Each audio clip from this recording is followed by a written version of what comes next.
about the last 40 years, scientists have discovered that the universe, its basic structure has to be just right in order for life to occur, particularly intelligent, conscious observers like ourselves. And this fine-tuning problem comes down to basically three different sorts of fine-tuning. First, there's the fine-tuning of the laws of nature. Second is the fine-tuning of what scientists call the constants of physics. And third, the fine-tuning of what they call the initial conditions of the universe. Let me start with the first, the laws of nature. The laws of nature have to be just right in order for life to occur. For example, if you didn't have gravity, or a universal attractive force, then matter in the universe would never clump. When the universe blew out in the Big Bang, you would just simply have matter dispersed, never clumping together into planets or stars.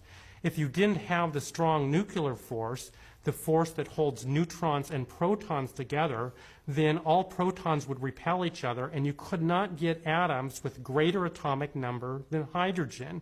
And in that case, unlike what you see in Star Trek, you cannot get complex life out of a hydrogen gas cloud. It doesn't have enough stable complexity. If you didn't have the electromagnetic force, if it just didn't exist, then you wouldn't get complex chemistry. Those are laws. Those are laws. That's category one. That's category one. Category two are the constants. The constants of physics. Now, when we look at a lot of laws, like force laws, in fact, most laws, have various what they call free parameters. Let me give you an example. Let's look at gravity. There's Newton's law of gravity. It's force equals G times the first mass times the second mass divided by their distance squared.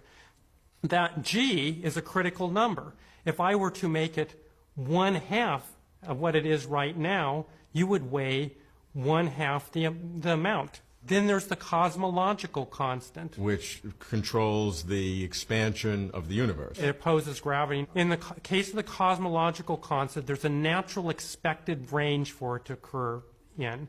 Depending on how you calculate this range, it's anywhere from 1 to 10 to the 120th power times what it is now.